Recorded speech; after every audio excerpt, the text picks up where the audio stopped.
மலர வனங்கள் பூக்கள் சிந்த வசந்தம் வாழ்வில் பொங்க வாரும் இறை குலமே உதயங்கள் தேடும் இதயங்கள் தனிலே இறையருள் மலர வனங்கள் பூக்கள் சிந்த வசந்தம் வாழ்வில் பொங்க வாரும் இறை குலமே இருளினில் தவித்திட்ட வேளையிலே முழு நிலவென நிலமதில் நடந்தவனே துயரினில் துடித்திட்ட தருணங்களில் வழி துணையென தோள் தந்த இறையவனே பாவம் நம்மிலே மறையாதோ தேவன் பாதம் மனதிலே படராதோ பாவம் நம்மிலே மறையாதோ தேவன் பாதம் மனதிலே படராதோ சோகங்கள் மறைந்திட அருள் தருவாய் உதயங்கள் தேடும் இதயங்கள் தனிலே இறையருள் மலர வனங்கள் பூக்கள் சிந்த வசந்தம் வாழ்வில் பொங்க வாரும் இறை குலமே. தந்தை மகன் தூயாவியாரின் பெயராலே நம் தந்தையாகிய கடவுளிடமிருந்தும் ஆண்டவராகிய இயேசு கிறிஸ்துவிடமிருந்தும் அருளும் அமைதியும் உங்கள் அனைவரோடும் இருப்பதாக ஆன்மாவோடும் இருப்பதாக. அன்புக்குரிய சகோதர சகோதரிகளே, இன்றைய நாளை உபயம் செய்து சிறப்பிக்கின்றவர்கள் ஏ அலெக்ஸ் புளோமின் மேரி குடும்பத்தினர். இவர்களுக்கு இது நாள் வரைக்கும் இறைவன் செய்திருக்கிற அனைத்து நன்மைகளுக்கும் நன்றி கூறியும் அவர்கள் நினைத்த காரியங்கள் நிறைவேற வேண்டுமாயும் வியாபாரம் நல்ல முறையிலே வளர்ச்சி அடைய வேண்டுமாயும் குழந்தைகள் கல்வியிலும் அறிவிலும் ஞானத்திலும் தெய்வ பயத்திலும் ஒழுக்க நெறியிலும் சிறந்து வளர வேண்டுமாய் ஜெபித்தும் இந்த திருப்பலியானது ஒப்புக் கொடுக்கப்படுகின்றது. தூய மறை நிகழ்வுகளை கொண்டாட நாம் தகுதி பெறும் பொருட்டு நம்முடைய குற்றங்களையும் குறைகளையும் ஏற்று மனமருந்தி இறைவனிடத்திலே மன்னிப்பினை மன்றாடுவோம்.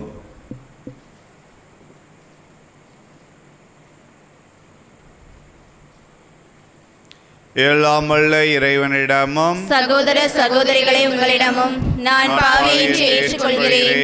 ஏனெனில் என் சிந்தனையாலும் சொல்லாலும் செயலாலும் கடமையில் தவறியதாலும் பாவங்கள் பல செய்தேன். என் பாவமே என் பாவமே என் பெரும் பாவமே.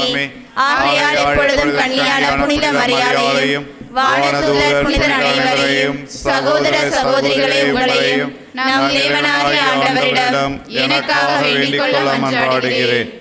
எல்லாம் வல்ல இறைவன் நம் மீது இரக்கம் வைத்து நம் பாவங்களை எல்லாம் மன்னித்து நம்மை நிலை வாழ்வுக்கு அழைத்துச் செல்வாராக.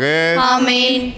ஆண்டவரே இரக்கமாயிரும். ஆண்டவரே இரக்கமாயிரும். கிறிஸ்துவே இரக்கமாயிரும். கிறிஸ்துவே இரக்கமாயிரும். ஆண்டவரே இரக்கமாயிரும். ஆண்டவரே இரக்கமாயிரும். மன்றாடுவோமாக.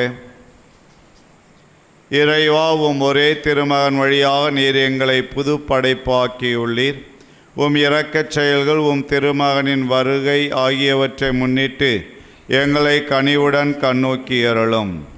எங்கள் பழைய வாழ்வின் மாசுகள் அனைத்திலிருந்தும் எங்களை தூய்மைப்படுத்துவீராக.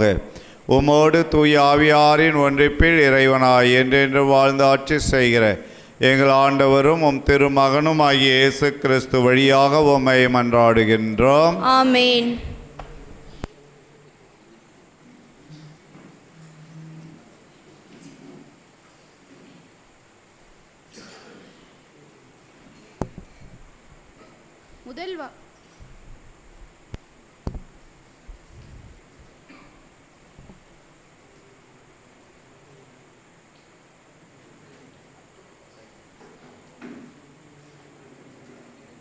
முதல் வாசகம். மெசியாவின் மீட்பு எளியவர் அனைவருக்கும் வாக்களிக்கப்படுகிறது. இறைவாக்கினர் செப்பனியா நூலிலிருந்து வாசகம். அதிகாரம் 3 இறை திருவசனங்கள் 1 தொடங்கி 2 முடிய மற்றும் 9 தொடங்கி 13 வரை. ஆண்டவர் கூறுகின்றார், கலகம் செய்ததும் தீட்டுப்பட்டதும் மக்களை ஒடுக்கியதுமான நகருக்கு ஐயோ கேடு. எந்த சொல்லுக்கும் அவள் செவி சாய்ப்பதில்லை, கண்டிப்புரையை அவள் ஏற்பதும் இல்லை, ஆண்டவர் மேல் அவள் நம்பிக்கை வைப்பதும் இல்லை, தன் கடவுளை அண்டி வருவதும் இல்லை. அக்காலத்தில் நான் மக்களினங்களுக்கு தூய நாவினை அருள்வேன். அப்போது அவர்கள் அனைவரும் ஆண்டவரின் பெயரால் மன்றாடி ஒருமனப்பட்டு அவருக்கு பணிபுரிவார்கள். எத்தியோப்பியாவின் ஆறுகளுக்கும் அப்பாலிலிருந்து என்னை மன்றாடுவோர் சிதறுண்ட என் மக்கள் எனக்கு காணிக்கை கொண்டு வருவார்கள். எனக்கு எதிராக எழுந்து நீ செய்த குற்றங்களை முன்னிட்டு அந்நாளில் அவமானம் அடைய மாட்டாய். ஏனெனில் அப்பொழுது இருமாப்புடன் அக்களித்திருப்போரை உன்னிடமிருந்து அகற்றுவேன். இனி ஒருபோதும் எனது திருமலையில் செருக்கடைய மாட்டாய். ஏழை எளியோரை உன் நடுவில் நான் விட்டு வைப்பேன். அவர்கள் ஆண்டவரின் பெயரில் நம்பிக்கை கொள்வார்கள். இஸ்ரேலில் எஞ்சியோர் கொடுமை செய்ய மாட்டார்கள். வஞ்சக பேச்சு அவர்களது வாயில் வராது. அச்சுறுத்துவோர் யாருமின்றி அவர்கள் மந்தை போல் மேய்ந்து இளைப்பார்வார்கள். ஆண்டவர் வழங்கும் அருள்வாக்கு. நன்றி. கடல் கடந்து சென்றாலும் தீ நடுவே நடந்தாலும் புயல் சூழ்ந்து எழுந்திடும் காரிருளை நீ கடந்திட நேர்ந்தாலும் உன்னோடு நான் இருப்பேன், உன்னோடு நான் இருப்பேன். அஞ்சாதே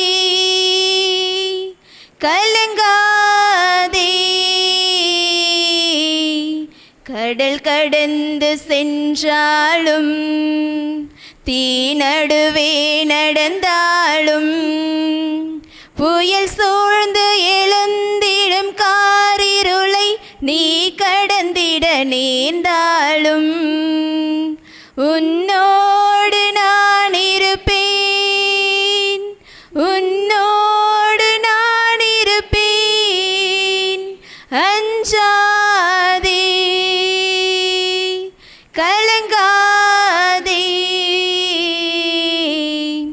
தேவனின் பார்வையில் நீ மதிப்புள்ளவன், பொன்விலை நிலம் போலே. பூமியில் வாழ்ந்திடும் யாவிலும் முன்னிலை உயர்ந்ததும் அவராலே. தேவனின் பார்வையில் நீ மதிப்புள்ளவன், பொன்விலை நிலம் போலே. பூமியில் வாழ்ந்திடும் யாவிலும் முன்னிலை உயர்ந்ததும் அவராலே. பாலினை ஊட்டிடும் தாய் மறந்தாலும் நீ அவர் மடி மேலே. மனம் தேற்றுவார், பலம் ஊட்டுவார், வாழ்வினில் ஒளிதானே. அஞ்சாதே கலங்காதே. கடல் கடந்து சென்றாலும் தீ நடுவே நடந்தாலும் புயல் சூழ்ந்து எழுந்திடும் காரிருளை நீ கடந்திட நேர்ந்தாலும் உன்னோடு நான் இருப்பேன், உன்னோடு நான் இருப்பேன். அஞ்சாதே கலங்காதே.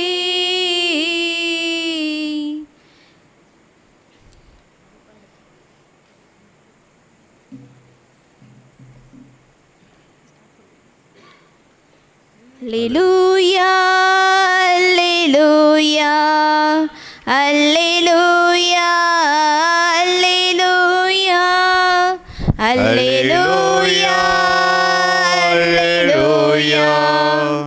அல்லேலூயா அல்லேலூயா.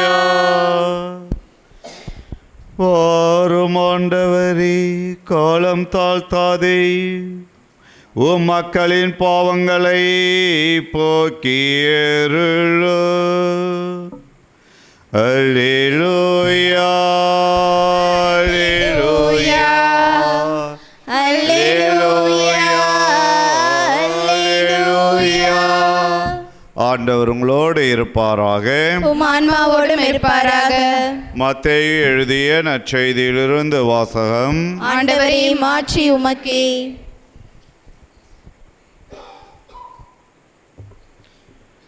அக்காலத்தில் இயேசு தலைமை குருக்களையும் மக்களின் மூப்பர்களையும் நோக்கி கூறியது: இந்த நிகழ்ச்சிகளை பற்றி நீங்கள் என்ன நினைக்கிறீர்கள்? ஒரு மனிதருக்கு 2 புதல்வர்கள் இருந்தார்கள். அவர் மூத்தவரிடம் போய், மகனே, நீ இன்று திராட்சை தோட்டத்திற்கு சென்று வேலை செய் என்றார். அவர் மறுமொழியாக, நான் போக விரும்பவில்லை என்றார். ஆனால் பிறகு தம் எண்ணத்தை மாற்றிக்கொண்டு போய் வேலை செய்தார். அவர் அடுத்த மகனிடமும் போய் அப்படியே சொன்னார். அவன் மறுமொழியாக, நான் போகிறேன் ஐயா என்றார். ஆனால் போகவில்லை. இவ்விருவருள் எவர் தந்தையின் விருப்பப்படி செயல்பட்டவர் என்று கேட்டார். அவர்கள் மூத்தவரே என்று விடையளித்தனர். இயேசு அவர்களிடம், வரி தண்டுவோரும் விலை மகளிரும் உங்களுக்கு முன்பாகவே இறையாட்சிக்கு உட்படுவர் என உறுதியாக உங்களுக்கு சொல்லுகிறேன். ஏனெனில் யோவான் நீதிநெறியை காட்ட உங்களிடம் வந்தார், நீங்களோ அவரை நம்பவில்லை. மாறாக வரி தண்டுவோரும் விலை மகளிரும் அவரை நம்பினர். அவர்களை பார்த்த பின்பும் நீங்கள் உங்கள் எண்ணத்தை மாற்றிக்கொள்ளவும் இல்லை, அவரை நம்பவும் இல்லை என்றார். ஆண்டவரின் அருள்வாக்கு. இறைவா, உமக்கு நன்றி. இயேசு கிறிஸ்துவில் அன்புக்குரிய சகோதர சகோதரிகளே, இன்றிலிருந்து 9வது நாளிலே நாம் கிறிஸ்து பிறப்பு பெருவிழாவினை கொண்டாட இருக்கின்றோம். திரு அவையானது, திருச்சபையானது இன்றையிலிருந்து ஆண்டவர் இயேசுவின் பிறப்பு பெருவிழாவிற்கான நவநாளை ஜெபிக்கின்றது. பழங்கால ஜப புத்தகமாகிய பாரம்பரிய திருக்குடும்ப மாலை ஜப புத்தகம் அல்லது திருக்குடும்ப மாலை ஜப புத்தகத்தை வைத்திருந்தீர்கள் என்றால், இந்த 9 நாட்கள் கிறிஸ்து பிறப்புக்கு முன்பாக சொல்ல வேண்டிய நவநாள் ஜபங்களானது அதிலே இருக்கும். கிராமப்புறங்கள்லாம் அந்த 9 நாள் நவநாள் சொல்லுகிற பழக்கம் இருக்கின்றது. உங்கள் ஊர்லேயும் இருக்குதா? இயேசு பிறப்புக்கு முன்னாடி 9 நாள் நவநாள் சொல்கிறீங்களா? எல்லாம் முடிக்கிறீங்க. மற்ற நவநாள்லாம் இருக்குது, நம்ம அந்தோனியாக இருக்க நவநாள்லாம் இருக்குது, பத்திரிக்கையில் அடித்து கொடுத்துருக்குறாங்க. ஆண்டவருக்குரிய நவநாள், ஆண்டவருடைய பிறப்பை கொண்டாடுவதற்குரிய நவநாள் இன்றிலிருந்து தொடங்குகின்றது. ஆனால் இன்றைக்கு காலப்போக்கில் அறிவியல் வளர்ச்சி, உலகமயமாக்கல் போன்றவற்றால் இந்த நவநாள்களை ஜெபிப்பதை மக்கள் மறந்து போய்விடுகிறார்கள். அதனால் திருப்பலியிலே எதற்கென்று தனி ஜபங்கள் கொடுக்கப்பட்டு இது திருப்பலியானது ஒப்பு கொடுக்கப்படுகின்றது. ஆகவே நாம் ஆண்டவர் இயேசுவுக்காக தயார் செய்கின்ற கடைசி 9 நாட்களிலே இருக்கின்றோம். இந்த நாட்களிலே இன்னும் சிறப்பான விதத்தில் தயார் செய்ய வேண்டும். கிறிஸ்து பிறப்பு பெருவிழாவிற்காக நாம் என்னென்னவோ தயாரிப்புகளை எல்லாம் செய்கின்றோம். ஆனால் ஆத்துமாவை தயார் செய்ய வேண்டும். வீட்டை ஒற்றடைச்சி கூட்டி சுத்தம் பண்ணி அழகுபடுத்தி குடில் ஜோடித்து வச்சா பத்தாது.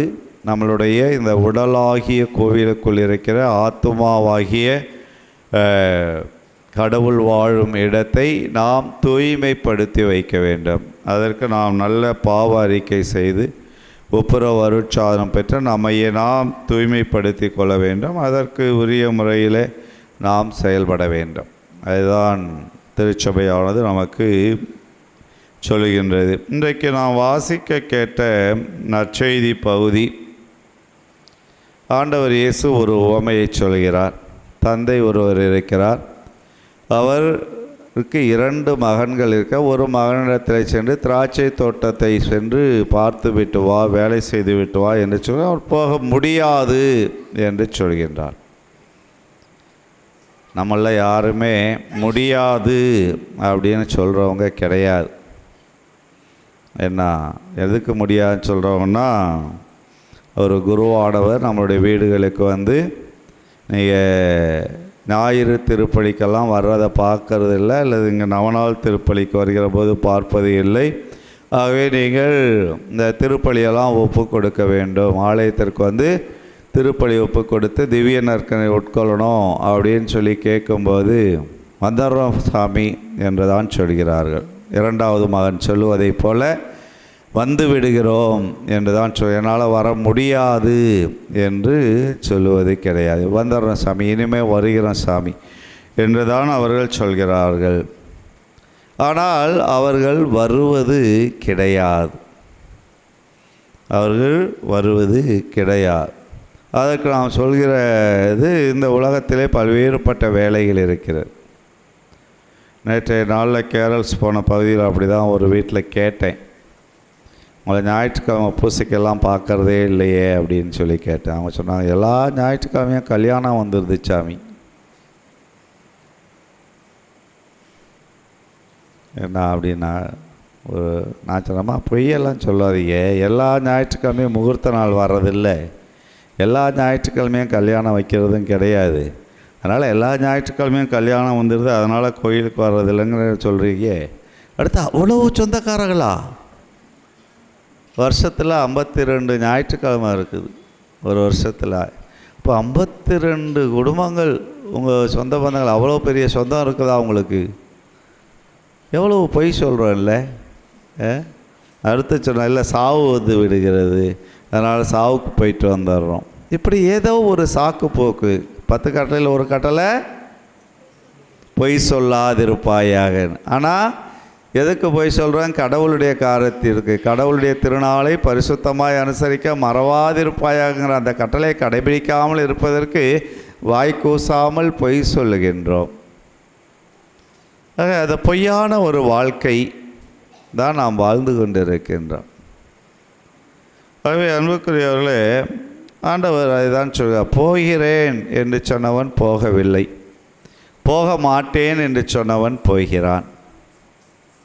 ஆக யார் தந்தைக்கு உகந்தவன், தந்தையின் விருப்பப்படி நடந்தவன், மூத்தவரே என்று சொல்கிறார். தந்தையின் விருப்பப்படி நடப்பவர் யார்? அவர்தான் தந்தைக்கு ஏற்றவர். ஆக நம்முடைய தந்தையாகிய விண்ணக தந்தை கடவுளுடைய விருப்பத்தின்படி நடப்பவர் யார்? இந்த கோயிலுக்கு வந்து உட்காந்து ஜெபம் சொல்லிக்கிட்டு இருக்கிற நம்ம எல்லாம் கடவுளுடைய விருப்பத்தின்படி நடக்கிறோமா? ஆண்டவர் அழகாக அடுத்த பயிற்சியோம், வரி தண்டுவோரும் விலை மகளிரும் உங்களுக்கு முன்பாக இறை ஆட்சிக்கு உட்படுவர் என்று சொல்கிறார். ஆண்டவர் ஏன் இவங்க 2 பேரை சொல்கிறார்? அன்றைக்கு இருந்த காலகட்டத்தில் ரோமை அரசர்கள் ஆண்டார்கள். அந்த ரோமை அரசருக்கு வரி வசூலித்து செய்து கொடுக்கிற வேலையை செய்தவர்கள் பாவிகள் என்று மக்களால் கருதப்பட்டார்கள். அப்போ இன்றைக்கு நமக்கு வரி வசூல் செய்து கொடுப்பவர்கள் இருக்கிறார். நம்முடைய பஞ்சாயத்து அலுவலகத்தில் போய் நம்முடைய வீட்டு வரி கட்ட வேண்டும், தண்ணி கொடுத்தா தண்ணி வரி கட்ட வேண்டும், மின்துறை அலுவலகத்துக்கு போய் மின்சார கட்டணம் கட்ட வேண்டும். இதெல்லாம் நாம் கட்டுகிற வரிகள். நிலவரி கட்ட வேண்டும். விவசாயம் செய்கிறோம் என்றால் ஆரைக்கிட்ட நம்ம நிலவரி கட்ட வேண்டும். ஆண்டுக்கு தள்ளுபடி செய்தால் அந்த ஆண்டு கட்டுவது இல்லை. ஆக இப்படி நாம் வரி கட்டி கொண்டு இருக்கிறோம். இந்த வரி வசூல் செய்கிறவர்கள் இருக்கிற இன்றைக்கு நாம் அவர்களை அதிகாரிகள் என்று சொல்கிறோம், பாவிகள் என்று சொல்வதில்லை. ஏனென்றால் நம்மளுடைய இந்திய குடிமக்களிடம் இந்திய அரசு வரி வசூல் செய்கிறது. அது நம்முடைய நாட்டிற்கு மீண்டும் நமக்கு நலன்மான காரியங்களை செய்வதற்கு அரசு பயன்படுத்துகிறது. ஆகவே அவர்களை நாம் பாவிகளாக இன்றைக்கு கருதுவதில்லை. ஆனால் அன்றைக்கு ரோமை அரசுக்கு யூத மக்கள், இஸ்ராயல் மக்கள் வரி கட்ட வேண்டியிருந்தது. ஆகவே அந்நிய அரசுக்கு வரியை வசூல் செய்து கொடுக்கிற பணியை செய்கிற யூதர்களை மக்கள் பாவிகள் என்று நினைத்தார்கள், சொன்னார்கள்.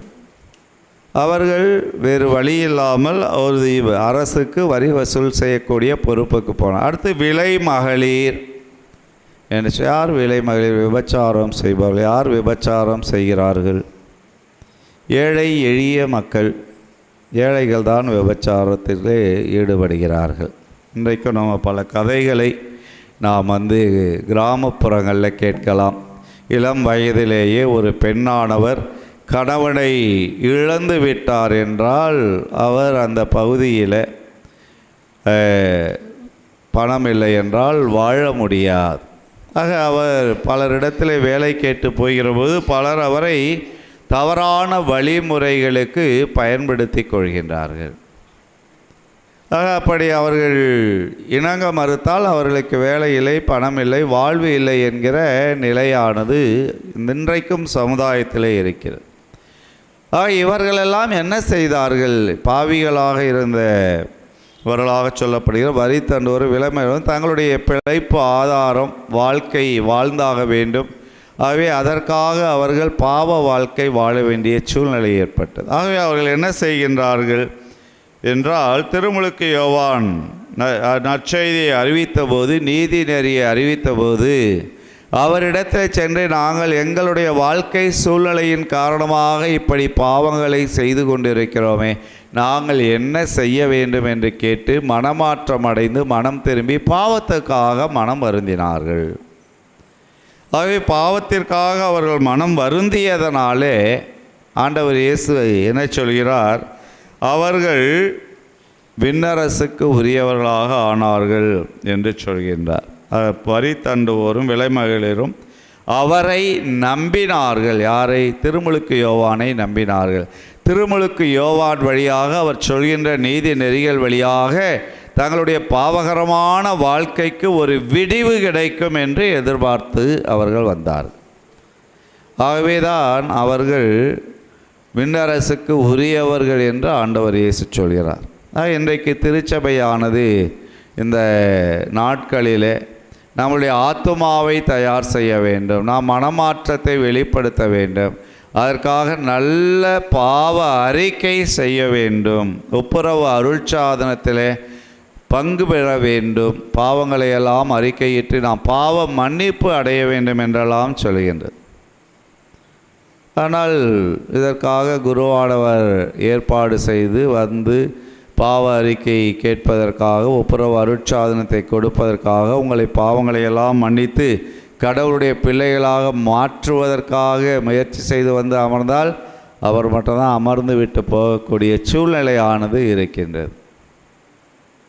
அது யாருமே வர்றது இல்லை. நான் சின்ன பிள்ளையாக இருக்கும்போது எங்கள் ஊரில் இருந்த கிராம தலைவர் அவர் என்ன பண்ணுவார், தஞ்சாவூர் கத்தீட்ரல் தான் மறை மாவட்ட பேராலயம். அங்கே பேராலயத்துக்கு போய் பங்கு சாமியார்கிட்ட கேட்டு, சாமி கிறிஸ்மஸ் வருது சாமி, இப்போ மக்களுக்கெல்லாம் பாவ சங்கீர்த்தனம் கொடுக்கணும் சாமி, எப்போ வரீங்க, எப்போ சாமியாரை அனுப்புகிறீங்க அப்படின்னு கேட்டு வருவாங்க. கேட்டு வந்துட்டு கோயிலில் ஜபத்தில் அனௌன்ஸ் பண்ணுவாங்க, இத்தனாந்தேதி வரேன். இப்போ 24ஆம் நள்ளிரவு பூசை நான் சின்ன பிள்ளையில் இருந்ததுலேருந்து எங்கள் ஊரில் உண்டு. ஆகவே அவர் என்ன சொல்வார், 24ஆம் தேதி ராத்திரி நள்ளிரவு பூசைக்குனா அன்றைக்கு ஏற்பாடு பண்ணுற சாமியார் 9 மணிக்கெல்லாம் கோயிலுக்கு வந்துடுவார். 9 மணிக்கெல்லாம் கோயிலுக்கு வந்து விடுவார். ஆகவே 9 மணியிலிருந்து ஒப்புரவு அருட்சாதனமானது அவர் கொடுத்து கொண்டு இருப்பார். ஆகவே அதை முன்னாடியே ஊர் தலைவர் மக்களுக்கு அறிவிப்பு செய்து விடுவார். 24ஆம் தேதி 9 மணிக்கு தந்தை அவர்கள் வருவார்கள், ஒப்புரவு அருட்சாதனம் கொடுப்பார்கள். பாவ சங்கீதனை தொட்டி என்ன தெரியுமா, அந்த காலத்துலலாம் கைத்து கட்டில் வீட்டுக்கு வீடு இருக்கும். ஏன்னா அந்த கைத்து கட்டில் தான் பாவ சங்கீதம். யார் யார் வீட்டில் பக்கத்தில், கோயிலுக்கு பக்கத்தில் யார் யார் வீட்டில் கைத்து கட்டில் இருக்கோ அதை கொண்டாந்து சாத்தி வைத்திருப்பார்கள். ஆக அதை வைத்துவிட்டு குருவானவர் பாவ அறிக்கை கேட்பார். என்ன அப்போ எங்களுக்கு அனுப்புகிற போதே பக்கத்தில் குழந்தை கோயில் இன்றைக்கு இருக்கிறது, அன்றைக்கும் இருந்தது. ஆக அங்கேருந்து 9 மணிக்கெல்லாம் ஒரு 2-3 சாமியார் வருவாங்க. அவங்க 9 மணியிலேருந்து 10 மணி வரைக்கும் 10-10:30 வரைக்கும் பாவ சங்கீதம் கேட்பாங்க. அதில் ஒரு சாமியார் பூசை வைப்பார், மீதி இருக்கிற 2 சாமியார் கிளம்பி அவங்க இல்லத்திற்கு திருப்பலிக்கு போய்விடுவார்கள். இப்படியெல்லாம் மக்கள் விசுவாசத்தோடு வாழ்ந்த காலம், விசுவாசத்தை வெளிப்படுத்திய காலம். அன்றைக்கு வரிசையில் நின்று பாவ சங்கீர்த்தனம் செய்வார்கள். ஆனால் இன்றைக்கு இந்த ஒப்புரவருட்சாதனங்கிற அந்த பாவ சங்கீர்த்தனத்தை ஏன் செய்ய வேண்டும், எதற்கு செய்ய வேண்டும் அப்படின்னு கேட்குறோம். புது நன்மை எடுக்கும்போது நாங்களாம் கேள்வி கேட்டிருக்கோம், சாமியார் மாதம் மாதம் ஒழுங்காக பாவ சங்கீர்த்தனம் செய்வியா அப்படி? செய்வோம் சாமி. மாதத்துக்கு ஒரு தடையாக செஞ்சிருவியா? செஞ்சிருவோம் சாமி. ஆனால் இந்த 5 வருஷமாக பாவ சங்கீர்த்தனம் எடுத்த பசங்க அந்த கடைசியாக புது நன்மைக்கு முன்னாடி பாவ சங்கீர்த்தனம் பண்ணாங்களே அதோடு சரி. அதுக்கப்புறம் பெற்றோர்களும் அவர்களுக்கு ஒப்புரவு அருட்சாதனம் பெறுவதற்கு பாவ சங்கீர்த்தனம் பண்ண வைப்பதற்கு கூட்டிகிட்டு வருவதில்லை, அவர்களும் வருவது இல்லை. யாருமே அதை பற்றி அக்கறை கொள்ளுவது கிடையாது, கேட்பது கிடையாது. ஆகவே அன்புக்குரிய இறை மக்களே, அதுதான் ஆண்டவருடைய நற்செய்தி சொல்ல, வரி தண்டு வரும் விலை மகளிரும் மன வருத்தப்பட்டு யோவானை நம்பி அவரிடம் போய் தங்களுடைய மனத்தில் இருக்கிற பாவங்களை சொல்லி எங்களுக்கு பாவ மன்னிப்பு கிடையாதா என்று கேட்டார்கள். அவர் மனம் மாறினார். ஆகவே அவர்களுக்கு விண்ணரசிலே இடம் உண்டு என்பதை ஆண்டவர் சொல்கிறார். ஆகவே நாம் விண்ணரசிலே இடம் பெறுவதற்கு நம்முடைய ஆத்துமாவை தயார் செய்ய வேண்டும். அந்த ஆத்துமாவை பாவ மாசு அற்றதாக வைத்து கொள்ள வேண்டும். ஆகவேதான் நாம் முன்பு செய்த பாவ அறிக்கையிலிருந்து இந்நாள் வரைக்கும் என்ன பாவங்களையெல்லாம் கட்டிக்கொண்டோம் என்று நினைத்து பார்த்து அவற்றையிலிருந்து விடுபடுவதற்கு நல்ல பாவ அறிக்கை செய்ய முயற்சி செய்ய வேண்டும். அதற்கான மனநிலையை இறைவன் நமக்கு தர வேண்டுமாய் இந்த திருப்பலியிலே தொடர்ந்து ஜெபிப்போம். எழுந்து நிற்போம். நம்முடைய மன்றாட்டுக்களை நம் இறைவனை நோக்கி எழுப்புவோம்.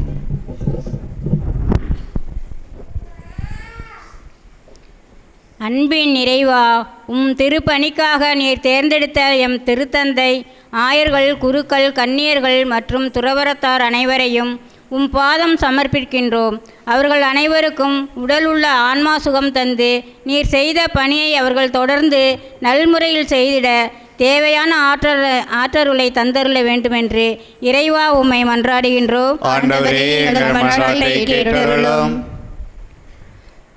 திருவருகை காலத்தில் இருக்கும் நாங்கள் அனைவரும் எம் ஆண்டவராகிய உம்மை எங்கள் உள்ளங்களிலும் இல்லங்களிலும் ஏற்று அன்பும் இரக்கம், கருணை, மனிதநேயம் ஆகிய நற்குணங்களால் நிரப்ப பெற்று எதிர்நோக்கின் திருப்பயணிகளாக வாழ வரம் அருள இறைவா உம்மை மன்றாடுகிறோம். கருணையின் நாயகனே எம் இறைவா, எம் ஆலயத்தில் புதிதாக கட்டவிருக்கும் கொடிமர கட்டுமான பணியினை நீர் நிறைவாக ஆசிர்வதித்து அதற்காக நாங்கள் எடுக்கும் அனைத்து முயற்சிகளிலும் எங்களுடன் இருந்து தேவையான நிதி கிடைத்து நல்முறையில் கொடிமரம் கட்டி எழுப்பிட உமது அருளை நிறைவாய் தர வேண்டும் என்று இறைவா உம்மை மன்றாடுகிறோம். இயற்கையின் பிறப்பிடமே இறைவா, புயல் மற்றும் கடும் மழையினால் பாதிக்கப்பட்டுள்ள விவசாய பெருமக்களுக்கு நீரே துணையாயிருந்து அரசிடமிருந்து நியாயமான நிவாரண நிதிகள் கிடைத்து அவர்கள் வாழ்வை வளமிக்க வாழ்வாக மாற்ற இறைவா உம்மை மன்றாடுகிறோம். மருந்தும் மருத்துவருமான எம் இறைவா, உடல் நோயினாலும் மன நோயினாலும் பாதிக்கப்பட்டுள்ள அனைவரையும் நீர் நிறைவாக ஆசிர்வதித்து அவர்கள் விரைவில் சுகம் பெற வேண்டுமென்று இறைவா உம்மை மன்றாடுகிறோம். நாம் ஒவ்வொருவருடைய தனிப்பட்ட தேவைக்காக சற்று நேரம் அமைதியாக ஜெபிப்போம்.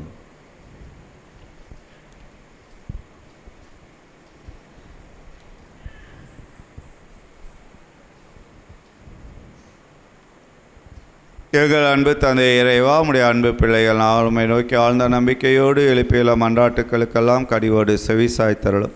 இன்னும் எங்களுடைய வாழ்வின் தேவைகளை எல்லாம் நீர் அறிவீர். அவற்றையெல்லாம் எங்களுக்கு கொடுத்து என்றும் நாங்கள் உம்முடைய இறை வழியில் வழி நடக்க வேண்டுமாய் எங்கள் ஆண்டவராகிய கிறிஸ்து வழியாக உம்மை மன்றாடுகின்றோம். ஆமென்.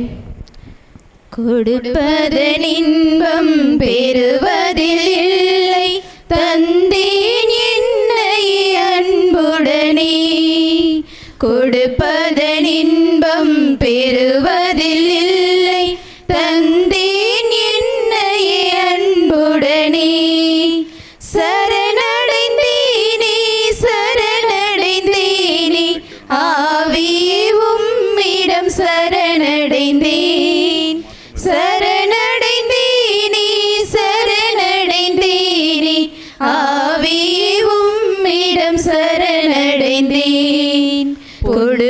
அதன் இன்பம் பெறுவதில் இல்லை, தந்தேன் என்னையே அன்புடனே. பொன்னோ பொருளோ என்னிடமில்லை, தந்தேன் என்னையே அன்புடனே. பொன்னோ பொருளோ என்னிடமில்லை, தந்தேன் என்னையே அன்புடனே. சகோதர சகோதரிகளே, என்னுடையதும் உங்களுடையதுமான இப்பலி அல்லாமல்ல தந்தையாகிய இறைவனுக்கு ஏற்றதாகும்படி ஜெபியுங்கள். ஆண்டவர் தம் திருப்பெயரின் புகழ்ச்சிக்காகவும் ஆட்சிக்காகவும் நமது நன்மைக்காகவும் புனித திரு அவையின் அனைத்து நலனுக்காகவும் உமது கையிலிருந்து பலியை ஏற்றுக்கொள்வாராக. ஆண்டவரே, எங்கள் தாழ்மையான வேண்டல்களும் காணிக்கைகளும் உமக்கு மனநிறைவு அளிக்க உம்மை வேண்டுகிறோம். உம்மிடம் அன்றாட போதுமான தகுதியற்ற எங்களுக்கு உமது அருளினால் உமது இரக்கத்தின் பாதுகாப்பை அருள்வீராக. எங்கள் ஆண்டவராகிய கிறிஸ்து வழியாக உம்மை மன்றாடுகின்றோம். ஆமென். ஆண்டவர் உங்களோடு இருப்பாராக.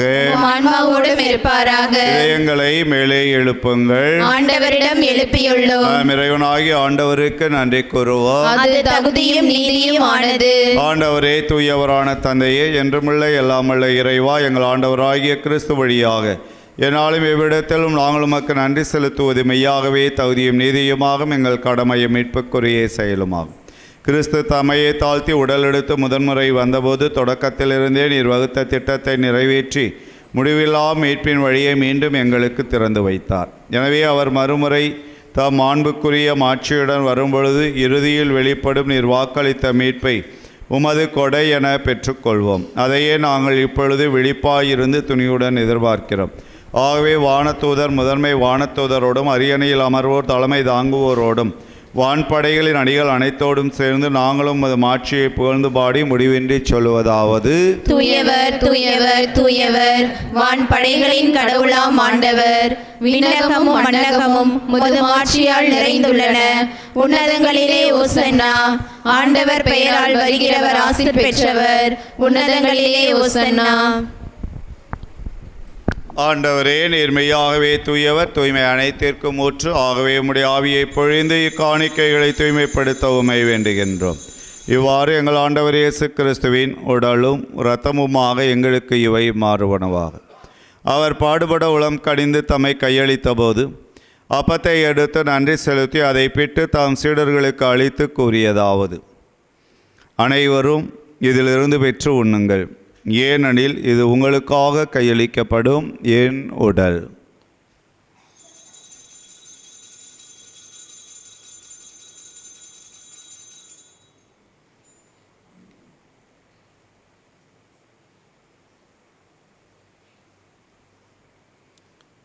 அவனமே இரவு விருந்தை அருந்தியபின் கிணத்தையும் எடுத்து மீண்டும் உமக்கு நன்றி கூறி தாம் சீடர்களுக்கு அளித்து அவர் கூறியதாவது: அனைவரும் இதிலிருந்து பெற்று பருகுங்கள், ஏனெனில் இது புதிய நிலையான உடன்படிக்கைக்குரிய என் இரத்தத்தின் கிண்ணம். இது பாவ மன்னிப்புக்கென்று உங்களுக்காகவும் பலருக்காகவும் சிந்தப்படும். இதை என் நினைவாக செய்யுங்கள்.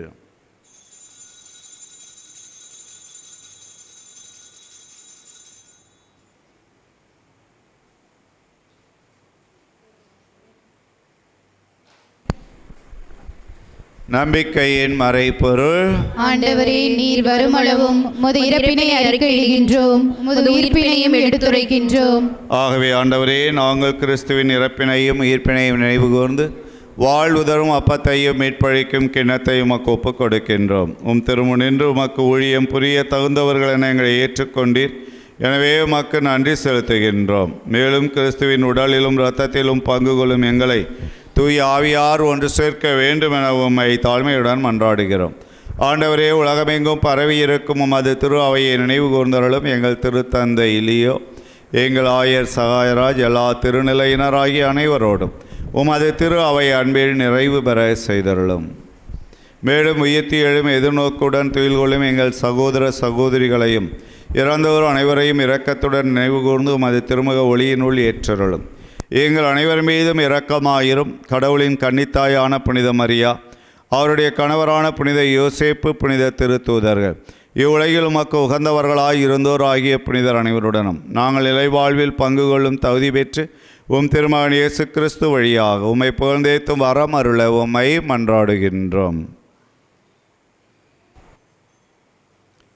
இவர் வழியாக இவரோடு இவர் ஏழாம் வல்ல இறைவனாகிய தந்தையே தூய ஆவியாரின் ஒன்றிப்பில் எல்லா புகழும் ஆட்சியும் என்றென்றும் உமக்கு உரியதே.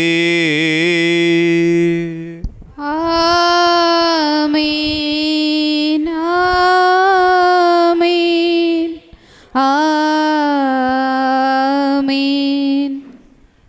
மீட்பரின் கட்டளையால் கற்பிக்கப்பட்டு இறை படிப்பினையால் பயிற்சி பெற்றுள்ள நாம் துணிந்து சொல்லுவோம். விண்ணுலகில் இருக்கிற எங்கள் தந்தையே, உமது பெயர் தூயது என போற்ற பெறுக. உமது ஆட்சி வருக.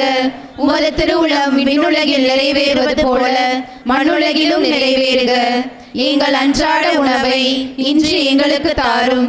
எங்களுக்கு எதிராக குற்றம் செய்வோரை நாங்கள் மன்னிப்பது போல எங்கள் குற்றங்களை மன்னியும். எங்களை சோதனைக்கு உட்படுத்தாதேயும், தீமையிலிருந்து எங்களை விடுவித்தருளும். ஆண்டவரே, தீமைகள் அனைத்திலுமிருந்து எங்களை விடுவித்து எங்கள் வாழ்நாளில் அமைதியை கனிவுடன் அருள உம்மை மன்றாடுகிறோம். மதுரக்கத்தின் உதவியால் நாங்கள் பாவத்திலிருந்து எப்போதும் விடுதலை பெற்று யாதொரு கலக்கமுமின்றி நலமாயிருப்போமாக.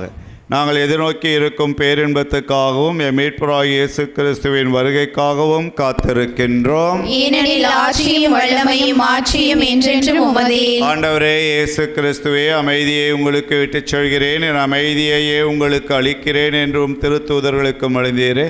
எங்கள் பாவங்களை பாராமல் உமது திரு அவையின் நம்பிக்கையை கண்ணோக்கி உமது திருவுளத்திற்கு ஏற்ப அதற்கு அமைதியையும் ஒற்றுமையும் அளித்தருள்வீராக. என்றென்றும் வாழ்ந்து ஆட்சி செய்கின்றவர் நீரே. ஆமென். ஆண்டவருடைய அமைதி உங்கள் அனைவரோடும் இருப்பதாக, ஆன்மாவோடும் இருப்பதாக. ஒருவருக்கு ஒருவர் அமைதியின் வாழ்த்தை அறிவித்து மகிழ்வோம்.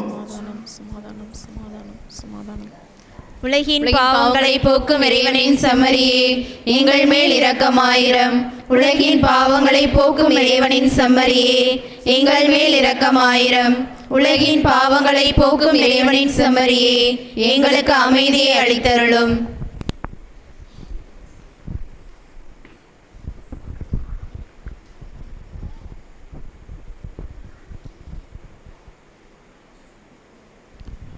ஏதோ இறைவனின் செம்மறி, ஒரே உலகின் பாவங்களை எல்லாம் போக்குகின்றவர். செம்மறியின் விருந்துக்கு அழைக்கப்பட்டுள்ள நாம் பேறு பெற்றோர். ஆண்டவரே, தேவரின் இல்லத்தில் எழுந்தருள நான் தகுதியற்றவள். ஆனால் ஒரு வார்த்தை மட்டும் சொல்லியருளும், எனது ஆன்மா நலமடையும்.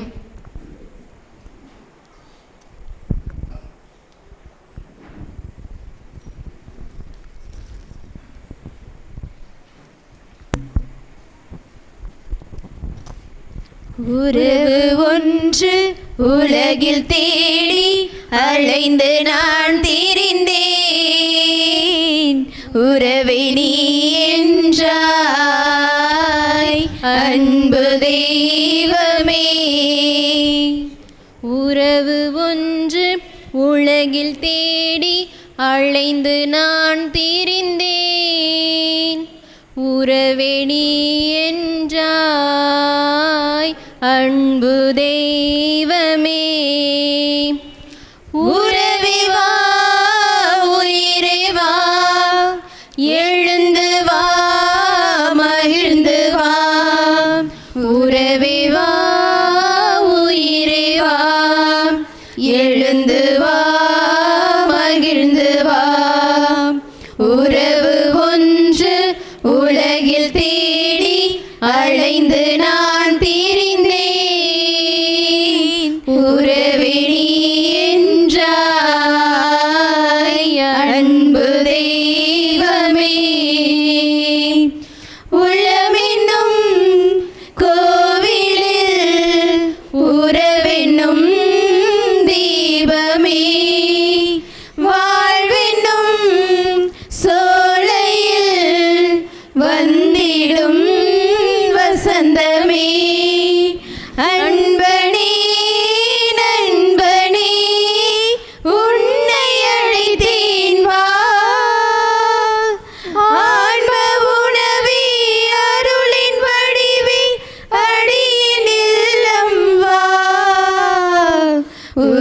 உறவின் தெய்வமே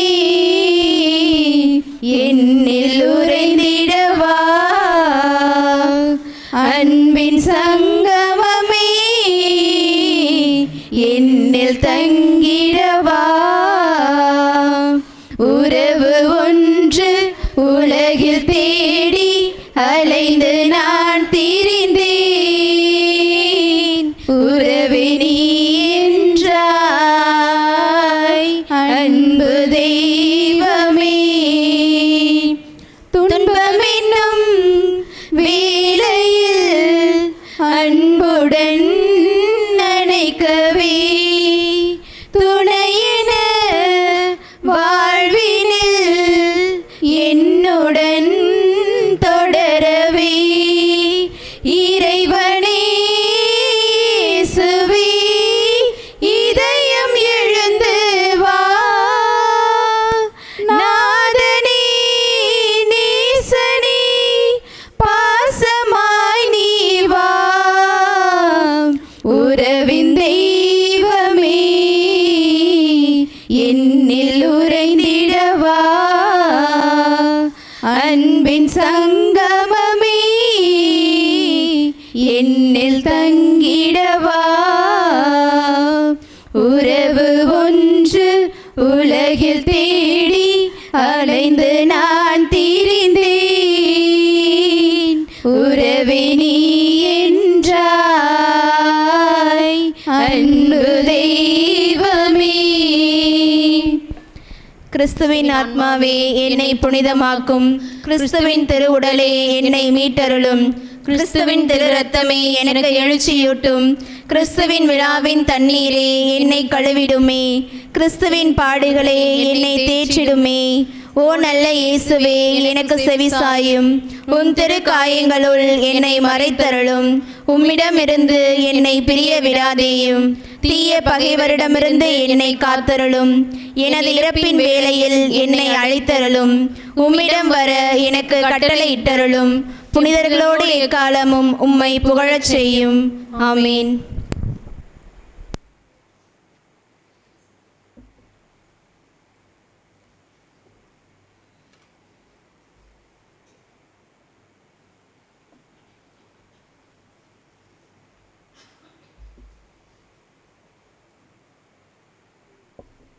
அன்புக்குரியவர்களே, வருகிற 24ஆம் தேதி நள்ளிரவு கிறிஸ்து பிறப்பு பெருவிழாவினை நாம் கொண்டாடுகிறோம். இந்த ஆண்டு கிறிஸ்து பிறப்பு பெருவிழா நள்ளிரவு திருப்பலியானது நம்மளுடைய இழுப்பூர் கிராமத்தில் நடைபெறும். அதற்காக ஒரு குருவானவரை ஏற்பாடு செய்திருக்கிறேன். அவர்கள் வந்து இங்கு நள்ளிரவு திருப்பலியினை நிறைவேற்றுவார்கள். ஆக இரவு 11:30 மணிக்கு கிறிஸ்து பிறப்பு பெருவிழா நள்ளிரவு திருப்பலியானது தொடங்கும். ஆகவே அனைவரும் அந்த திருப்பலியிலே கலந்து கொள்ள வேண்டும். அடுத்த நாள் 25ஆம் தேதி பகலிலே திருப்பலி நடைபெறாது. 11:30 மணிக்கு நடக்கிற திருப்பலி இருக்காது. ஒரே திருப்பலியாக இரவு திருப்பலி தான் இருக்கும். ஒருவேளை நீங்கள் இரவு திருப்பலிக்கு வர முடியலை அப்படின்னு சொன்னால் காலை திருப்பலிக்கு வேளாங்கண்ணிக்கோ அல்லது திருத்துறைப்பூண்டிக்கோ அல்லது பங்கு கோயிலுக்கோ வந்து கலந்து கொள்ளலாம். ஆனால் இரவு திருப்பலிக்கு யாரும் வேளாங்கண்ணிக்கு போகக்கூடாது, திருத்துறைப்பூண்டி போகக்கூடாது, பங்கு கோயிலுக்கும் வரக்கூடாது. சரியா? என்னடா சாமியார் பங்கு கோயிலுக்கு வரைச்சா வரக்கூடாதுன்னா இங்கே திருப்பலி நடக்கும். உங்களுக்காக இங்கேருந்து 25 கிலோமீட்டர் வரணுமேங்கிறதுக்காக தான் ஒரு சாமியார் ஏற்பாடு பண்ணி அவர் அங்கேருந்து 25 கிலோமீட்டர் பயணம் செய்து இங்கு வந்து உங்களுக்கு திருப்பலி நடக்கும். நீங்கள் ஒவ்வொருத்தரும் தனிப்பட்ட முறையில் சிரமப்படாமல் இருக்க ஒரே ஒரு குருவானவர் அந்த சிரமத்தை எல்லாம் ஏற்றுக்கொள்கின்றார். ஆகவே அவர் இங்கே வந்து திருப்பலி நிறைவேற்ற நேரத்தில் இந்த ஆலயம் நிறைந்து இருக்க வேண்டும். ஆகவே எல்லோரும் வந்து இங்கே வந்து திருப்பலியில் கலந்து கொள்ளுமாறு உங்களை அன்போடு கேட்டுக்கொள்கிறேன். புத்தாண்டு திருப்பலியானது வழக்கம் போல் காலை 11 மணிக்கு நடைபெறும். நோட்டீஸில் வந்து 9 மணிக்குன்னு போட்டாங்க. 9 மணிக்குனா வேறு சாமியாரை தான் அனுப்பணும். வேறு சாமியார் வந்தால் பங்கு சாமியாரை கண்டுக்கிறதுக்கு பங்கு கோயிலுக்கு தான் வரணும் இல்லையா? நம்ம திருப்பலி முடிந்தவுடனே பங்கு தந்தைக்கு சந்திப்பு கொடுத்து கிராமத்திற்கான இறை ஆசிரியை நாம் பெற்றுக்கொள்வோம். ஆகவே அது 9 மணிக்கு என்று நோட்டீஸில் போட்டிருக்கிறார்கள், அதை மாற்றிக்கொள்ளுங்கள். ஜனவரி மாதம் 1ஆம் தேதி திருப்பலி காலை 11 மணிக்கு நடைபெறும். 11லேருந்து 11:30 அந்த திருப்பலி ஆரம்பித்துருவோம். பங்கு கோயிலை பூசை முடிச்சுட்டு கண்டுக்கிற மக்களுக்கெல்லாம் ஆசீர்வாதம் கொடுத்துட்டு இங்கு திருப்பலியானது நடைபெறும்.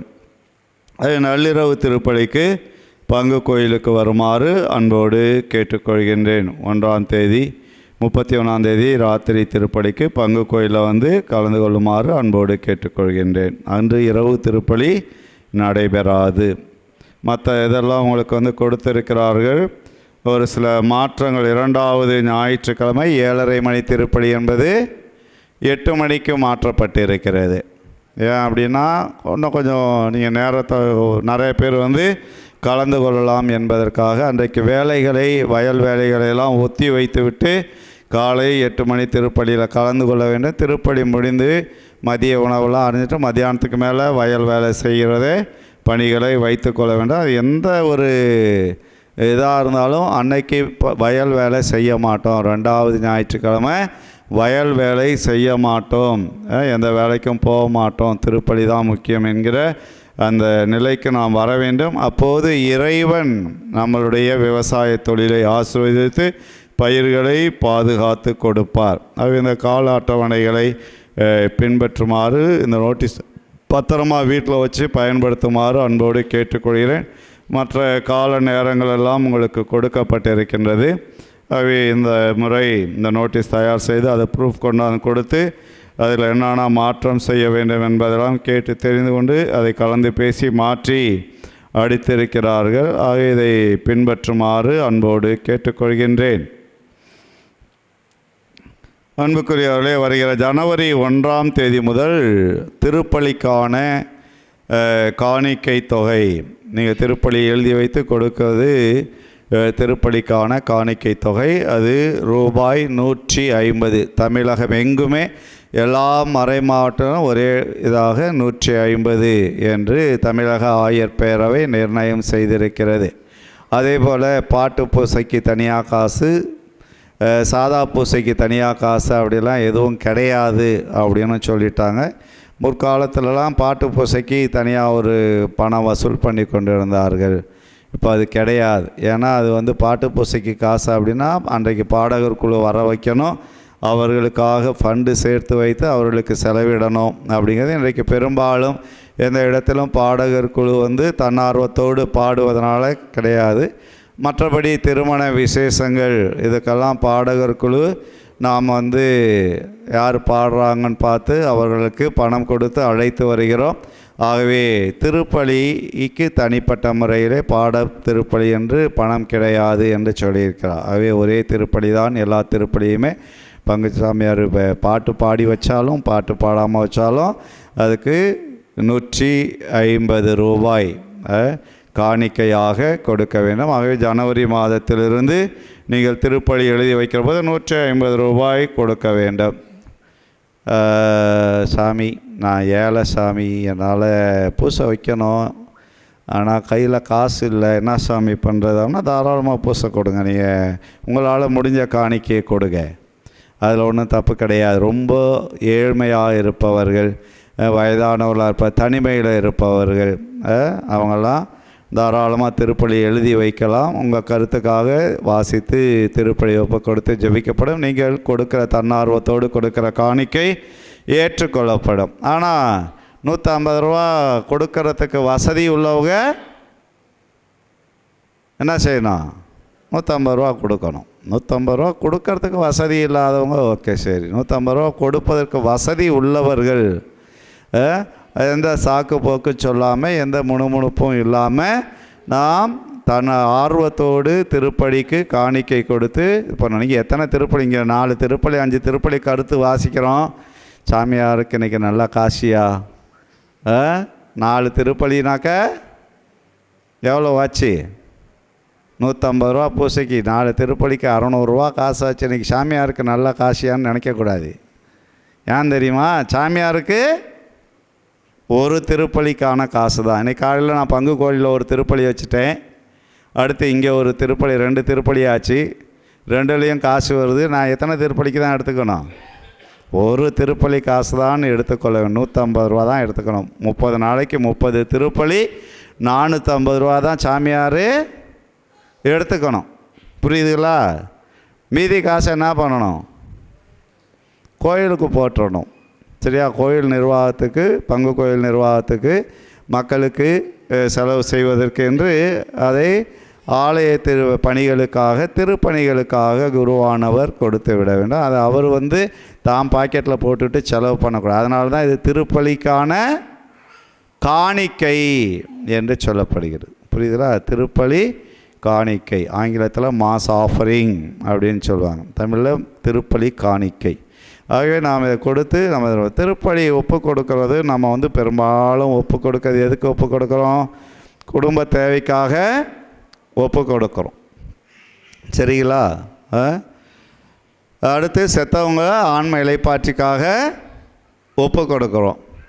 யாராவது இந்த சோகத்தூர் தியான மையம், டிவைன் தியான மையத்துக்கு போயிட்டு வந்தீங்க அப்படின்னா, அங்கே கவுன்சிலிங் போயிட்டு வந்தீங்கன்னா, ஆற்றுப்படுத்தல் மையத்துக்கு போயிட்டு வந்தீங்க அப்படின்னா, அவங்கள்ட்ட பேசிட்டு வந்தீங்கன்னா அவங்க என்ன சொல்லுவாங்க? போய் உங்களுடைய குடும்பத்தில் மூதாதையர் செய்த பாவங்களுக்கு பரிகாரமாக திருப்பலி எழுதி வைங்க அப்படின்னு சொல்லுவாங்க. நீங்கள் செய்த பாவங்களுக்கு பரிகாரமாக திருப்பலி எழுதி வைங்க அப்படின்னு சொல்லுவார்கள். ஆனால் நம்ம யாருமே பாவ பரிகார பலி ஒப்பு கொடுக்கறது இல்லை. சரியா? நாம் பாவங்கள் செய்கிறோம், அதுக்கு பரிகாரம் செய்யணும். ஒரு சில கத்தோலிக்க கிறிஸ்தவர்களிடத்தில் ஜோசியம் பார்க்குறது, ஜாதகம் பார்க்குறதுலாம் உண்டு. ஏன்னா ஒரு சிலர் பார்க்குறாங்க, ஏன்னா பார்க்க விட வேண்டான்னு சொன்னால் பார்க்குறாங்க. அப்படி ஜோசியம் பார்க்க போனீங்க அப்படின்னா அந்த ஜோசியக்காரன் அல்லது ஜாதகம் பார்க்குறவன் உங்கள் ஜாதகத்தை கணிச்சிட்டு நீங்கள் இந்தந்த மாதிரியெல்லாம் பாவம் செஞ்சுருக்கமேனு சொல்லுவார். உடனே அங்கே ஆமாங்க செஞ்சுருக்குறோங்க அப்படின்னு அவர்கிட்ட தலையாட்டிட்டு வருவாங்க. ஏன்னா அதை சொல்லும்போது ஏன்னா அப்போது அவர் என்ன பண்ணுவார்? அப்போ இதுக்கு என்னங்க செய்யணும்? பரிகாரம் செய்யணும். எங்கெங்கே போய் பரிகாரம் செய்யணும்? எங்கே பரிகாரம் செய்ய சொல்லுவார்? எங்கே போய் பரிகாரம் செய்ய சொல்லுவார்?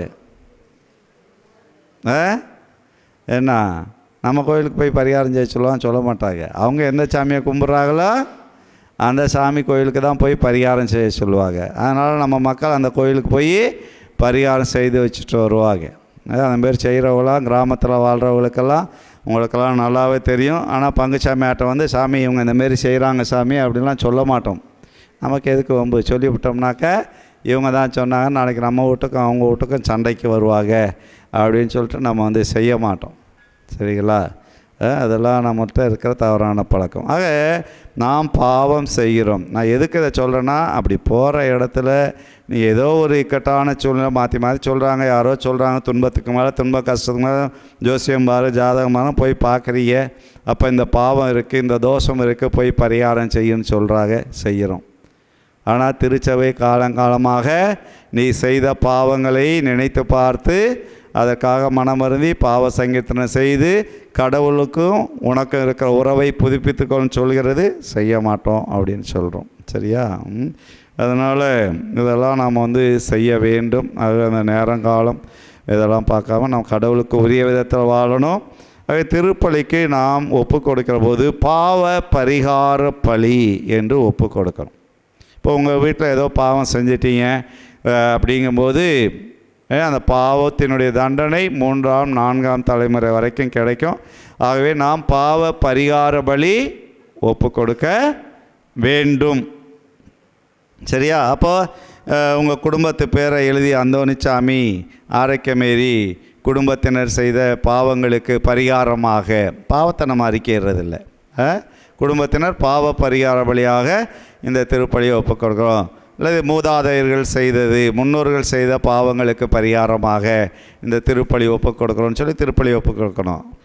ஏன்னா திருப்பலி ஒப்பு கொடுத்தா மட்டும் பத்தாது, போய் நல்ல பாவ சங்கீர்த்தனம் செய்ய வேண்டும். சரியா? நல்ல பாவ அறிக்கை செய்து பாவ சங்கீர்த்தனமாக செய்த வேண்டும். ஆக இதை நாம் செய்கிற போது பாவங்களிலிருந்து விடுதலை அடைகிறோம், சாபங்களிலிருந்து நாம் விடுதலை அடைகிறோம். சரிங்களா? அதற்கு நாம் திருப்பலி எழுதி ஒப்பு கொடுக்க வேணும். திருமண நாளுக்கு திருப்பலி, பிறந்த நாள் திருப்பலி, இதெல்லாம் நம்ம ஒப்பு கொடுத்துட்றோம். ஆனால் பாவ பரிகார பலி ஒப்பு கொடுப்பது கிடையாது. உங்கள் குடும்பத்தில் மீண்டும் மீண்டும் துன்பத்துக்கு மேலே துன்பம், கஷ்டத்துக்கு மேலே கஷ்டம், அடுத்தடுத்து மாற்றி மாற்றி ஏதாவது நோய்வாய்ப்படுகிறீர்கள், ஏதாவது ஆபத்துக்கள் விபத்துக்கள் ஏற்பட்டு சிகிச்சை பெறுகிறீர்கள், நீங்கள் சம்பாதிக்கிற காசு மிச்சப்படாமல் எல்லாம் மருத்துவமனைக்கே செலவழிக்கிறது என்றால் ஒரு பாவ பரிகார திருப்பலி ஒப்பு கொடுப்பது சிறந்தது. ஆகவே அதை நம்ம செய்ய வேண்டும். ஆகவே இதெல்லாம் செய்கிறதுல முக்கியத்துவம் காட்ட வேண்டும். அப்போது நாம் இன்னும் வளர்ச்சி அடைவோம். இறைவன் ஆசீர்வதிப்பார். அன்புக்குரியவர்களே, இதுதான் கிறிஸ்மஸ். இதுக்கு அடுத்து இந்த 2026 ஆண்டுக்கான விவிலிய நாள் குறிப்பேடு ரூபாய் 200 வாட்ஸ்அப்பில் போட்டிருந்தேன். அடுத்தும் நம்மளுடைய குழுவில் இன்னொருத்தர் போட்டிருந்தார், 160 ரூபாய் என்றும் போட்டிருந்தார். ஏன்னா 200 ரூபாய்க்கும் கிடைக்கிது, 160 ரூபாய்க்கும் கிடைக்கிது. ஆனால் இதில் என்ன அப்படின்னா 160 ரூபாய்க்கு கிடைக்கிறதுல பெரிய வாசகமாக இருந்தது என்றால் அது பாதியோடு நிறுத்தப்பட்டு கீழே குறிப்பு கொடுத்துருக்கோம், இத்தனாம் பக்கம் பார்க்க அப்படின்னு. அப்போ நம்ம அந்த வாசகத்துக்காக பின்னாடி திருப்பிட்டு கிடக்கணும். சரியா? இந்த இதில் வாசகங்கள் அந்தந்த நாளுக்குரியது அந்தந்த நாளுக்குரிய பகுதியிலேயே இருக்கிறது. சமயத்தில் 2வது பக்கம் போகணுன்னா 2வது பக்கமும் அந்த நாளுக்குரிய வாசகம் தொடர்ச்சியாக அங்கேயே இருக்கிறது. ஒன்று இதே தான் வேளாங்கண்ணியில் குறளமுதம் அப்படின்னு போடுறாங்க, அதுதான் வாங்கலான்ட்டு இருந்தேன். ஆனால் அதை விட இது கொஞ்சம் தெளிவாக இருக்கிறது. அது கொஞ்சம் கொச்சன்னு அதிகப்படியான கலர்கள் போட்டு இருக்கிறதுனால கண்ணுக்கு ஒரு மாதிரி இருந்து பார்ப்பதுக்கு இது கொஞ்சம் தெளிவாக இருக்கிறது. தூய வெள்ளை பேப்பரில் இருக்குது. அடுத்து ஒரு நாளுக்குரிய சிந்தனைகள்லாம் முடிஞ்சிருச்சுன்னா இடம் இருக்குன்னா அங்கே கொஞ்சம் கோடு போட்டு வச்சுருக்காங்க, நம்ம ஏதாவது குறிப்பு எழுதி கொள்வதற்கு. ஆகவேதான் இதை நான் தேர்ந்தெடுத்திருக்கிறேன். இது 200 ரூபா. யாருக்காவது வேணுன்னா ஒரு 5 டைரி கொண்டு வந்திருக்கிறேன். ஆகவே அவங்க வாங்கிக்கலாம். ரூபாய் 200 ரூபாய் கொடுத்து வாங்கிக்கொள்ளலாம். மேலும் வேண்டுமென்றால் கிறிஸ்மஸ் அன்னைக்கு வருகிற தந்தை அவர்களிடத்தில் கொடுத்து அனுப்புகிறேன். அல்லது யாராவது வந்தாக்க அவங்க வாங்கிட்டு வரலாம். மொத்தம் ஒரு 45 டைரி தான் வாங்கியிருக்கிறேன். இதில் ஒரு 25 டைரிக்கு ஏற்கனவே ஆர்டர் விட்டது. ஏன்னா அது 25 பேருக்கு கொடுக்கணும். மீதி 20 டைரி இருக்குது. அதில் தான் 5 டைரி உங்களுக்கு கொண்டு வந்திருக்கிறேன். யாருக்கு வேண்டுமென்றால் திருப்பலி முடிந்தவுடனே அதை வாங்கி கொள்ளுமாறு உங்களை அன்போடு கேட்டுக்கொள்கிறேன். கிறிஸ்து பிறப்பு பெருவிழா நற்செய்தி அறிவிப்பு மிக சிறப்பாக நம்முடைய எழுப்பூர் மாரங்குடி பகுதிகளிலே நிறைவேறி இருக்கிறது. எல்லாரும் மிக சிறப்பாக உதவி செய்து இருக்கின்றீர்கள். நிர்வாகிகள் மற்றும் இளைஞர்கள், இளம்பெண்கள், சிறுவர்கள் என எல்லாருமே இந்த ஆண்டு மிக சிறப்பாக கலந்து கொண்டு உதவி செஞ்ச 2 குரூப்பாக பிரிஞ்சு செய்தோம். இங்கே வந்த அருள் தந்தை அருள்ராஜா அவர்கள் திருப்பலி முடிந்துவிட்டு இங்கு நம்முடைய கிராமத்தை பார்த்துவிட்டு அடுத்தடுத்த இடங்களுக்கு போனார்கள். நான் 11:45 மணிக்கு குன்னியூரில் ஆரம்பித்து அங்கேருந்து அந்த பகுதியில் இருக்கவங்களாம் பார்த்துக்கிட்டு வந்தோம். இந்த ஆண்டுகளிலே நான் உங்கள் நிர்வாகிகளையும் இளைஞர்களையும் கூட்டிகிட்டு எல்லார் வீட்டுக்கும் போகிறதுனால உங்களுக்கு கோயிலுக்கு வர்றவங்க வீடு யார் வீடு எந்தெந்த பக்கத்தில் இருக்குதுங்கிறது தெரிந்திருக்கிறது. எவ்வளவு தூரத்தில் வரைக்கும் நம்ம எழுப்பூர் கிராமத்துக்கு இந்த அந்தோனியார் கோயிலுக்கு பாத்தியப்பட்ட மக்கள் வாழ்ந்து கொண்டு இருக்கிறார்கள். அதே போல் நம்ம மாரங்குடி சூசேப்பர் கோயிலுக்கு பாத்தியப்பட்ட மக்கள் வாழ்ந்து கொண்டு இருக்கிறார்கள் என்பதை நாம் அறிந்து கொண்டிருக்கிறோம். இந்த ஒருங்கிணைப்பு நம்ம எதற்காக என்றால் இந்த பகுதியில் ஒரு பங்கு உருவாக வேண்டும், பங்கு கோயில் அமைய வேண்டும் என்பதற்கான ஒரு முன்முயற்சி. ஆகவே இந்த முயற்சி தொடர்ந்து நடந்து நம்முடைய பகுதிக்கு ஒரு பங்கு குருவானவர் கிடைக்க வேண்டும். ஒவ்வொரு முறையும் தூரத்திலேருந்து பங்குச்சாமியார் அழைக்கும்போது நம்ம நிறையா செலவு பண்ண வேண்டியிருக்கு. அந்த செலவுகளை குறைப்பதற்கு நமக்கு பங்கு வேண்டும், பங்கு தந்தை வேண்டும். ஏன்னா ஆகவே அப்படி வருகிற போது அடிக்கடி நமக்கு திருப்பலி கிடைக்கும். இழுப்பூர் பங்காக இருக்கிற பட்சத்தில் தினைக்கும் இழுப்பூர் மக்களுக்கு திருப்பலி கிடைக்கும். கடவுளுடைய அருளாசிரோடு நாம் இன்னும் நலமாக வாழலாம். திருவள்ளுவர் சொல்கிறார், பொருள் இல்லாருக்கு இவ்வுலகம் இல்லை, அருள் இல்லாருக்கு அவ்வுலகம் இல்லை. ஆகவே பொருளும் அருளும் ரெண்டுமே சரிசமமாக நமக்கு தேவை. உலக வாழ்க்கைக்குரிய பணத்தை மட்டும் தேடி வச்சுட்டு அருளை தேடி வைக்கலனா நம்ம வாழ்க்கை இருக்கா? ஆகவே இது ரெண்டுமே நமக்கு தேவை. சரியா? ஓகே, எழுந்து நிற்போம், மன்றாடுவோமாக. ஆண்டவரே, ஆன்ம உணவினால் நிறைவு பெற்ற நாங்கள் உம்மை தாழ்மையுடன் வேண்டுகிறோம். இம்மறை நிகழ்வுகளில் பங்கேற்பதால் நாங்கள் இவ்வுலக பொருட்களை ஞானத்துடன் மதிப்பீடு செய்யவும் விண்ணகத்துக்கு உரியவற்றை பற்றி கொள்ளவும் எங்களுக்கு கற்றுத்தருவீராக. எங்கள் ஆண்டவராகிய கிறிஸ்து வழியாக உம்மை மன்றாடுகின்றோம். ஆண்டவர் உங்களோடு இருப்பாராக, ஆன்மாவோடும் இருப்பாராக. எல்லாமல்ல இறைவன் தந்தை, மகன், தூய ஆவியார் உங்கள் அனைவரையும் நிறைவாக ஆசீர்வதிப்பாராக. ஆமென். சென்று வாழுங்கள், திருப்பலி நிறைவேறிற்று. இறைவா உமக்கு நன்றி. நாமளுங்கள் படியிட்டு நம்முடைய பாதுகாவலராகிய அந்தோணியாரிடத்திலே நம்முடைய வேண்டுதல்களை எடுத்து வைத்து ஜெபிப்போம். அந்தோணியாரை போல விவிலியத்தை வாசிப்பவர்களாகவும் சிந்திப்பவர்களாகவும் அதை மற்றவர்களுக்கு எடுத்துரைப்பவர்களாகவும் வாழ்வாக்குபவர்களாகவும் வாழ அருள் வேண்டி மன்றாடுவோம்.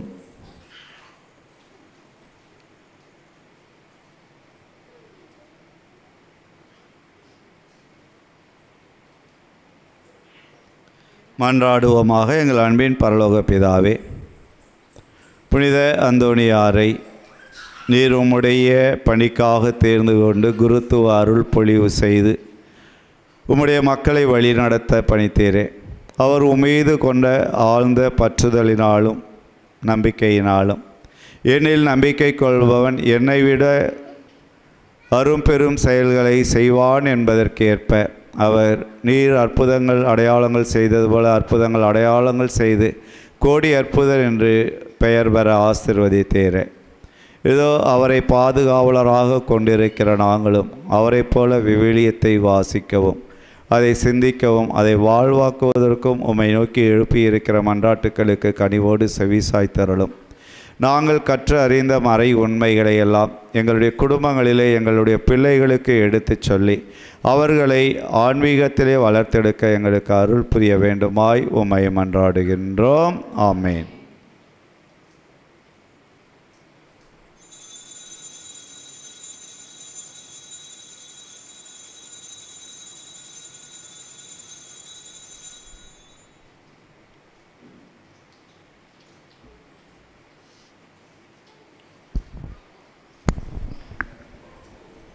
நம்புங்கள், ஜெபியுங்கள், நல்லது நடக்கும், நல்லது நடக்கும். நம்புங்கள், ஜெபியுங்கள், நல்லது நடக்கும், நல்லது நடக்கும். துன்பங்களோ துயரங்களோ சோதனையோ வேதனையோ, துன்பங்களோ துயரங்களோ சோதனையோ வேதனையோ, பதுவை புனிதர் பரிந்துரைப்பார், எல்லாம் வல்லவர் நடத்தி வைப்பார். பதுவை புனிதர் பரிந்துரைப்பார், எல்லாம் வல்லவர் நடத்தி வைப்பார். நம்புங்கள், ஜெபியுங்கள், நல்லது நடக்கும், நல்லது நடக்கும். நம்புங்கள், ஜெபியுங்கள், நல்லது நடக்கும், நல்லது நடக்கும்.